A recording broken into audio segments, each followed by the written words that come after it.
Kanina po ay inalam natin ang sitwasyon sa terminal ng bus sa Cubao. Ngayon naman, yung terminal ng bus sa Pasay.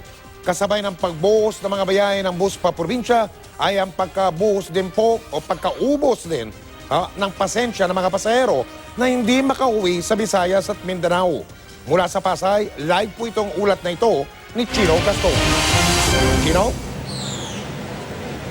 Mike, nanganganib na hindi makauwi ngayong Paskong ilan sa ating mga kababayan dito sa ilang bus terminal sa Pasay City dahil yung bus na hinihintay nila ay hindi dumating dahil naiipit daw kasalukuyan sa Leyte dahil sa malakas na ulan at nagbabadyang bagyo. Mainit ang ulo, dala ng buyat at inis na ang mga pasahero nang datnan namin sa isang bus terminal sa Pasay. Paano ba naman?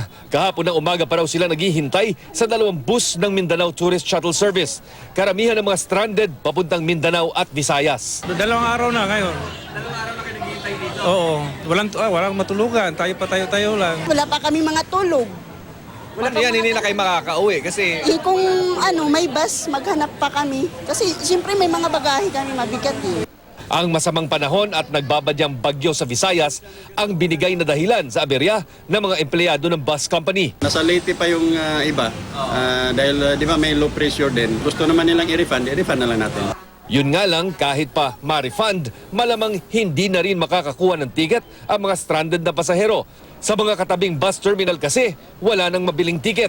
Miss, kahit wala na. Naghihintay po, baka po maglabas sila.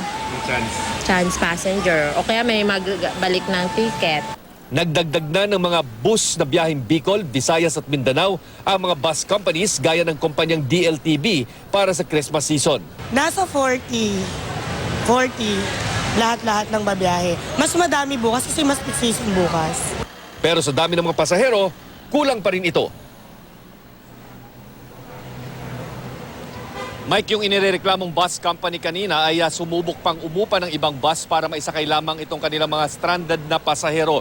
Pero wala na raw mahanap dahil kahit yung mga tourist bus ay hindi na rin maupahan ngayong Kapaskuhan. Kung kaya't nauwi na lang ang sitwasyon sa pag-refund sa kanilang naipit na mga pasahero. At yan ang latest mula rito sa Pasay City. Balik sa inyo, Mike. Maraming salamat, Chino Gaston.